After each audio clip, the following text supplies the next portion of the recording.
tarybinės liaudės darbo, savo kūriniais išreiškė vieningą komunizmo statytojų valią.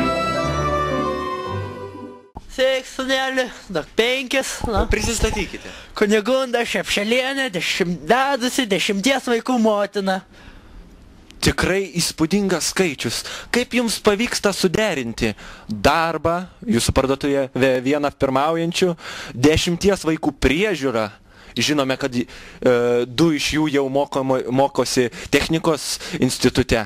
Ir dar užsiminėti saviveiklą ir visai neseniai girdėjome, kad jūs laimėjote 1 vietą dainų konkurse. Tai ką sūneli konkrečiai klausė? Aš norėčiau pasidomėti, mes norėtume pasidomėti, kaip tai pavyksta. Nu vat, atsikeliu ir teteini, padirbi nuo 7 iki 7. Nuvažiuoji į jaunystės būrelių dainavimo, padainuoji, išgeri po darbo, parvažiuoji, vaikai namie laksta, patarai valgyt. Ir taip gaunasi, išvažiuoji dar kur nors padainuoti. Taip gaunasi, nu. Ar nesuvargstate taip dirbdama? Kur čia suvargsi, išgeriam su chebra viską. Nu, ką čia? Štai to tokia paprasta moteris. Kam jai taip dirbti, kam jam taip stengtis, jeigu yra tikra darbininkė, jai tiesiog čia užprogramuota, kad reikia dirbti. Daugumoje rajono kolūkių masiškai kasamos bulvės. Sėkmingai vyksta bulviakasis Lietuvos komunistų partijos 6-ojo suvažiavimo vardo kolūkyje. Ypač pirmauja kolūkietė Stefanija Brazienė, viršijanti planą 3, 4 ir 5 kartus. Labą dieną. Labą dieną, trukdo televizija. Malonu, Stefanija. Norėtume jūsų paklausti, kaip šiųmetinis bulviakasis, kaip viskas? Nu, bulviakasis kaip, žinai. Va dabar nusikasim tų laukų, datelį kava.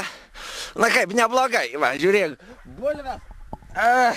Kaip mano vyra, komštis rūkės. Tikrai neblogas, skanas, miltingas čia yra. Lenina vardą veislę, labai neblogas, dabar va, auksinės varpas va kolūkyva. Va yra pasodintas eksperimentinė veislė.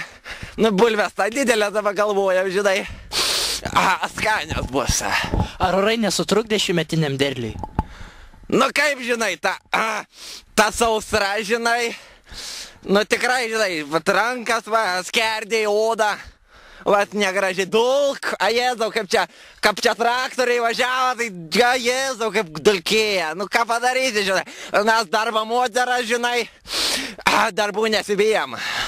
Taigi norėtume pakalbėti apie jūsų asmeninį gyvenimą. Kaip jums sekasi su šeima, su vaikais, kaip suplanuoja darbą, viską? Nu kaip? Žinai, 10 vaikų dabar turiu, viskas jauniausiai dabar 8 metai. Dabar vidurinysysis, Joniuks įstoja į proftechnikumą, bus sėklintojų, žinai, karvių. Tai šiaip neblogai, žinai, jau pronukį turiu, 2 pronukiai.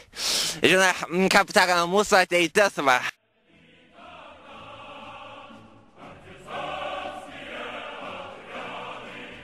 Pastaruoju metu savo eksperimentiniais darbais plačiai pasireiškia Romainių sanatorijos Vilijampolėje ligonių mičiūrininkų ratelis. Mičiūrininkų ratelis šiuo metu atlieka mūsų klimato sąlygomis pritaikyto augalų išvedimą, kultūrinio svarainio, smėlio dirvai pritaikyto poskiepio obeliai, štambinių ir remontantinių rožių, vynuogių išvedimą.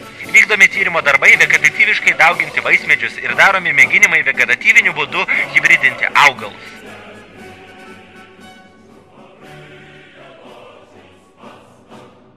Mičiūrininkų ratelio eksperimento vadovą, gerbiamą draugą Zenoną Jablakauską. Labą dieną. Labą dieną.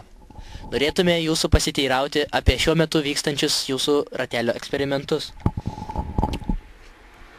Stalininė valdžia mums iškėlė užduotį pirmauti ir dar kartą pirmauti. Ir mes tai vykdome. Mes stengiamės. Štai visai neseniai sukryžminame obelį su kriauše. Išsivedė obolkriaušių veislė, dabar atliekami eksperimentai su jos maistingumu. Ir tikrai, ar jūs žinote, kad obelis sukryžminta su kriauše yra atspari miltligei? Aišku, kokių dar įmatės naujovių? Na kaip? Daugelis naujų veislių pasirodė. O mes jas diegiame.